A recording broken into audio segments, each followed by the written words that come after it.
But I'm worried because I'm afraid that there's going to be kind of a false stimulus effect to the conservative movement. Like, all we have to do is run against the woke. We take back every chamber of power, like the Glenn Youngkin thing, right? Where I'm afraid that we're going to need a lot more. And I'll give you an example of what a lot more looks like, which I think conservatives need to think very deeply about a national recovery program.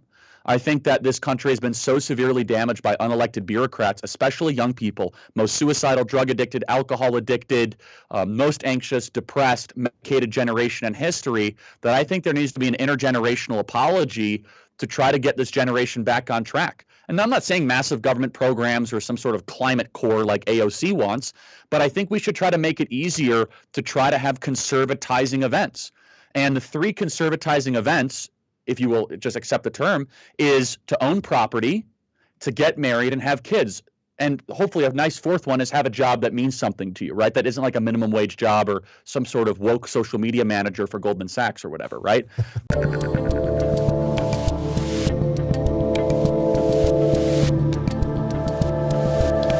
you think that they think that they're doing good? I mean, this is a little bit of the road to hell kind of situation. Like, do you think, I mean, I don't know if Biden's in charge at this point, which if you want to comment on that, feel free. But like, when they all put their heads on the pillow, when Psaki lays down at night, Biden, the rest of them, the Surgeon General, all of these people that are associated with this thing, Fauci, all of them, do you really think they're looking at the information, looking at what's going on here, supply chain, inflation, Afghanistan, et cetera, and going, boy, we really are doing a great job?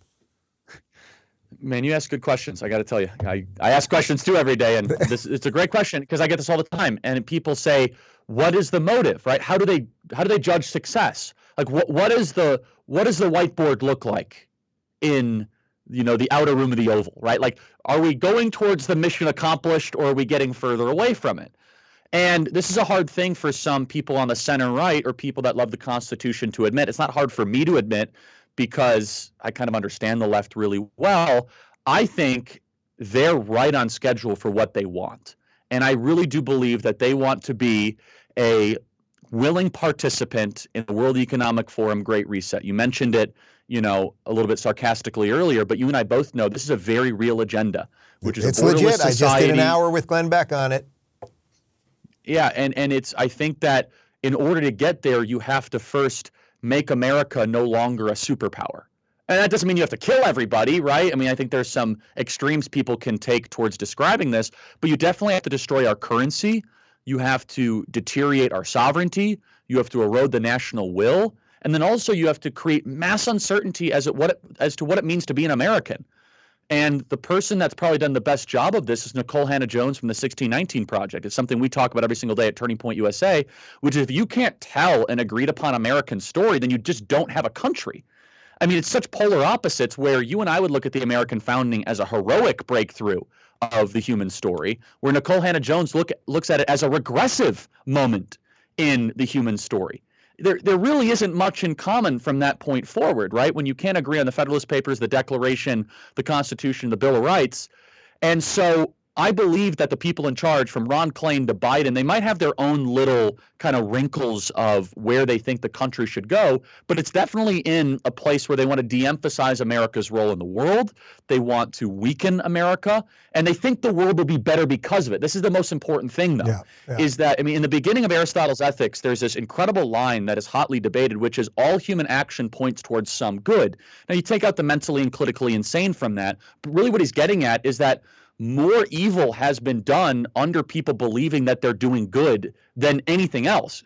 You take Joseph Stalin, he actually thought he was bettering humanity or bettering himself or whatever. Very few people are actually, yes, I'm doing what is wrong and I'm going to keep on doing it. It's a very rare thing. And I think that these people in charge, and no, I don't think Biden's in charge. I think he's a puppet for all these other masters. I actually don't think very much about Biden. I actually really haven't engaged much in kind of the mental decline kind of meme verse, if you will. I think it's a little overdone. We all kind of know he's not there. I'm more interested in the people behind him and the reason they're doing all this. But yes, I think that from the Treasury Secretary, Janet Yellen, to Mayorkas, to the Educational Secretary, to all of them, I think that they believe that they are all doing what a good comrade should do to try and usher in a globalist type project. And the American superpower status of a strong economy, being energy independent, a sound currency, and a national story that we all agree on, those are things that are right at the heart of their agenda. Do you think that conservatives, whatever this new wide tent thing is at this point, this anti-woke coalition, and we'll see how tightly it can hold, do you think we just need a better story? Do you think the story of just telling the American history, say, the way we've seen it or the way that you and I have talked about it for a long time, that maybe that isn't enough, just going back to, say, Reagan talking points as good and decent as they are? Like, do we need a new story, a new narrative to craft to capture young people? I mean, obviously that's what you guys are trying to do at Turning Point, but is just saying freedom and individual rights and capitalism, is it not enough, that there has to be something else behind that too? It's not enough, but it will be enough this year, which worries me.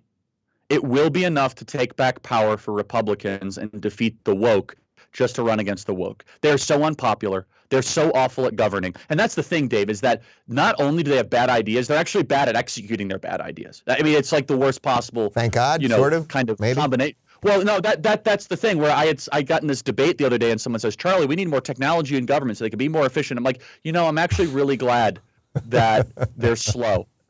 Yeah. I'm really glad that they take Arbor Day off, because if they didn't, then they'd be like Google, which we know how harmful they can be, which we'll get into the whole corporate side of this. But I'm worried because I'm afraid that there's going to be kind of a false stimulus effect to the conservative movement. They're like, all we have to do is run against the woke. We take back every chamber of power, like the Glenn Youngkin thing, right?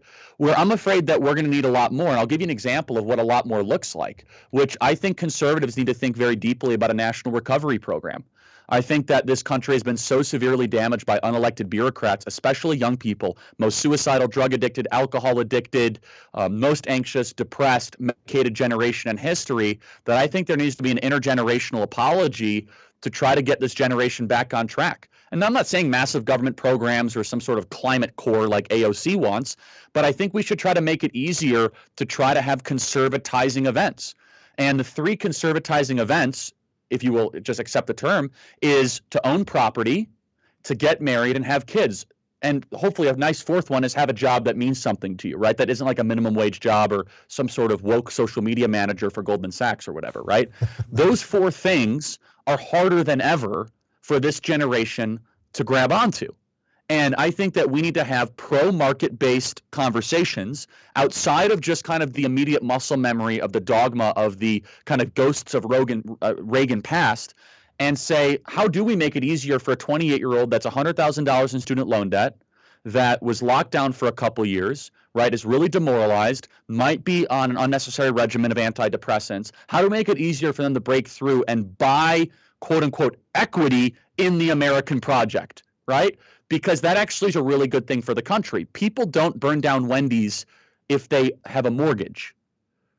When you're renting all the time, you become a perfect population that could be captured by these kind of woke socialist revolutionaries. And so, no, I don't think it's just enough to kind of have the slogans. I think we need to think creatively about these things. And I think we also need to know why we believe and what we believe it. The Constitution needs to be our North Star. It is the greatest political document ever. Nothing we should do should violate the four basic tenets of the Constitution: separation of powers, consent to the governed, independent judiciary, and balance of power, basically. That's the core basis of the U.S. Constitution. But with that being said, though, Dave, I think that we have portions of the American population that have been so set back by the lockdowns and government interference that if we don't come up with something more robust or exciting, we're going to be looking at a potential political population that will entertain seriously radical ideas. If you're looking for more honest and thoughtful conversations about politics instead of nonstop yelling, check out our politics playlist. And if you want to watch full interviews on a variety of topics, watch our full episode playlist all right over here. And to get notified of all future videos, be sure to subscribe and click the notification bell.